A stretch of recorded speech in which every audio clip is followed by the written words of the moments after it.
Hi friends, welcome to let's learn with Khan. तो दोस्तों, आज हम इस वीडियो में बात करने वाले हैं बिहार डीएलएड परीक्षा 2024 यानी कि बिहार डीएलएड परीक्षा 2024 का जो ज्वाइंट एंट्रेंस एग्जाम हुआ था 24-26 सेशन के लिए दोस्तों, उसका फर्स्ट मेरिट लिस्ट 2 जुलाई 2024 को जारी होने वाला है। तो दोस्तों, फर्स्ट मेरिट लिस्ट जारी होने वाला है, लेकिन बहुत सारे स्टूडेंट्स के दिमाग में ख्याल चल रहा है क्या सरकारी कॉलेज के कितने नंबर तक इसका कट ऑफ जा सकता है, कितने नंबर पर आपको सरकारी कॉलेज अलाउड किया जाएगा फर्स्ट मेरिट लिस्ट में। तो दोस्तों, मेरिट लिस्ट में जारी होने के बावजूद काउंसलिंग में बहुत सारे स्टूडेंट्स बाहर हो जाते हैं। इसलिए बाहर होते हैं दोस्तों कि उनकी कुछ कुछ डॉक्यूमेंट्स कमी होती है। तो काउंसलिंग में दोस्तों आप भूल कर भी ये गलती मत करना। मैं आपको आगे इस वीडियो में बताने वाला हूं कि कौन कौन से डॉक्यूमेंट आपको एकदम बेहद जरूरी होने वाले हैं काउंसलिंग के समय। तो ये सारे डॉक्यूमेंट्स भूल कर भी आप दोस्तों इग्नोर मत कीजिएगा, ये सारे डॉक्यूमेंट्स आप जरूर अपना तैयार कर लीजिएगा।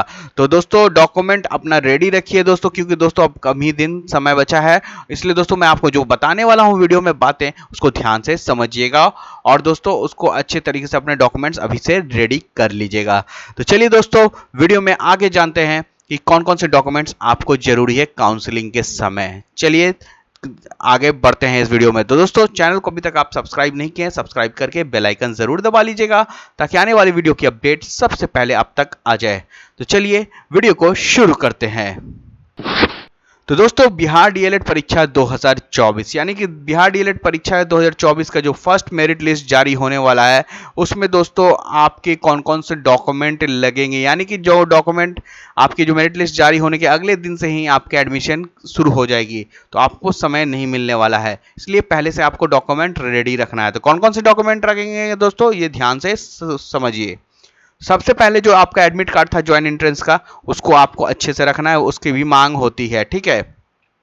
और उसके बाद दोस्तों आपका निवास प्रमाण पत्र, निवास प्रमाण पत्र में आपका 1 साल के अंदर का होना चाहिए। अगर 1 साल के अंदर का आपका है तो बनाने की कोई ज़रूरत नहीं है, अगर नहीं है तो अभी भी समय है, बन जाता है आसानी से। आप जाके उसको जल्द से जल्द बनवा लीजिए। नेक्स्ट है आपका मैट्रिक का अंक पत्र और प्रमाण पत्र जन्म तिथि के लिए, ठीक है। ये आपके लिए बहुत ही इंपॉर्टेंट है, क्योंकि इसके बिना आपका एडमिशन नहीं हो सकता है। नेक्स्ट है इंटर का प्रमाण पत्र और अंक पत्र, तो ये भी आपका जरूरी है। देखिए, अगर आप इंटर लेवल पे एडमिशन ले रहे हैं तो आपका एसएलसी जरूर लगेगा, यानी कि स्कूल लिविंग सर्टिफिकेट चाहिए ही, मस्ट है। इसके बिना आपको एडमिशन नहीं लेने दिया जाएगा। और ग्रेजुएशन पे अगर आप एडमिशन ले रहे हैं तो सीएलसी का होना मस्ट है, यानी कि इसके बिना आप एडमिशन नहीं ले सकते, यानी कि कॉलेज लिविंग सर्टिफिकेट के बिना आप एडमिशन नहीं ले सकते।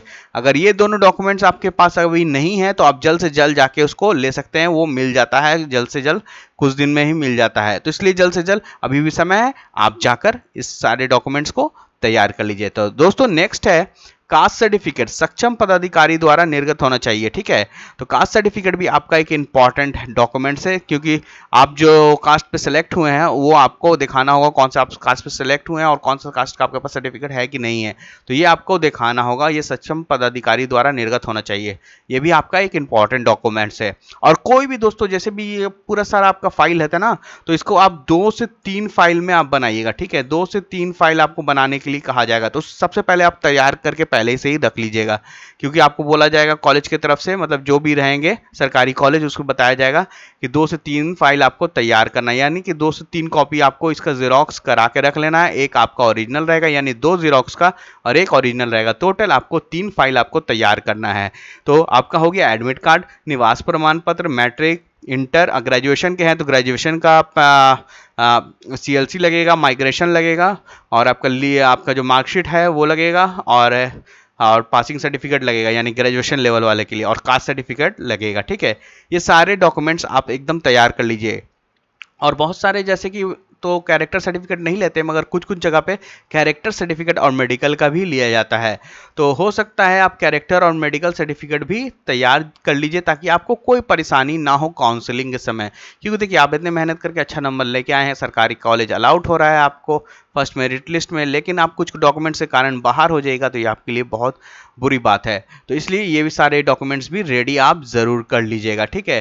तो इससे क्या होगा कि आप एकदम डॉक्यूमेंट से रेडी रहिएगा, बस जाना है आपको आपको एडमिशन लेना है और आपका मतलब सब कुछ प्रोसेस आसानी से क्लियर हो जाएगा। अब रहा बात दोस्तों कि कितने नंबर पर आपको सरकारी कॉलेज अलाउट हो सकता है फर्स्ट मेरिट लिस्ट में, यानी कि पहला जब मेरिट लिस्ट 2 जुलाई को आएगा तो उसमें कितने नंबर पे आपको मतलब जारी हो सकता है। तो चलिए जानते हैं कितने नंबर पे आपका सरकारी कॉलेज अलाउट किया जा सकता है। तो दोस्तों Bihar DElEd joint entrance exam का कट ऑफ है, यानी कि फाइनल जो मेरिट लिस्ट आने वाला है फर्स्ट मेरिट लिस्ट में, उसमें दोस्तों सरकारी कॉलेज का क्या कट ऑफ रह सकता है। तो सबसे पहले दोस्तों आप जान लीजिए गवर्नमेंट कॉलेज में दोस्तों देखिए यूआर में 65 से 75 के बीच जिनका भी आ रहा है बिल्कुल सेफ है, उनका मतलब कि फर्स्ट मेरिट लिस्ट में आने की पूरी पूरी संभावना, जो भी सरकारी कॉलेज से आप पहला अपना प्रेफरेंस दिए हैं। ईबीसी में 60 से 70 जा सकता है, एससी में 55 से 60 जा सकता है और एसटी में 54 से 59 के बीच रहने की संभावना है। ईडब्ल्यूएस में 58 से 62 के बीच रह सकता है और बीसी में 63 से 68 के बीच रहने की संभावना है। और दोस्तों जो उर्दू का सेक्शन है उसमें आप मान लीजिए जो भी रिजर्व कैटेगरी है उनसे दोस्तों 5 नंबर कम ही रहता है उर्दू का कट ऑफ, यानी उर्दू वाले स्टूडेंट्स का दोस्तों 5 नंबर कम ही रहेगा। ये जो दोस्तों मैं आपको बता रहा हूं कट ऑफ, ये दोस्तों आपका समझ लीजिए ये आपका साइंस सेक्शन का, ठीक है। तो ये इसमें आर्ट सेक्शन का जो रहेगा दोस्तों उस इससे भी कम जाएगा, यानी कि दोस्तों आर्ट सेक्शन का दोस्तों इसमें लगभग समझ लीजिए कि इसमें 60 के आसपास जाएगा यूआर में, और 60 से 70 के बीच, और इसमें आपका 55 से 65 के बीच जाएगा। तो इसमें 5 नंबर आपका माइनस करके चलिएगा आर्ट सेक्शन में। ये आपको दोस्तों मैं जो बताया ये साइंस सेक्शन के लिए है, ठीक है। आर्ट्स वाले 5 नंबर माइनस जाएगा, और आर्ट्स में ये साइंस में 5 नंबर माइनस रहेगा उर्दू से। उसी में दोस्तों समझ लीजिए कि अगर आर्ट्स में माना कि आपका हम ले लेते हैं जनरल का, जैसे कि 60 गया कट ऑफ, ठीक है। तो आर्ट्स में 60 गया तो उसमें 55 आपका -5 कर लीजिए, उर्दू का 55 जाएगा आर्ट्स में, तो उसी तरीके से माइनस रहेगा, यानी 5 नंबर का फासला होता है, ज़्यादा ऊपर नीचे नहीं होता है।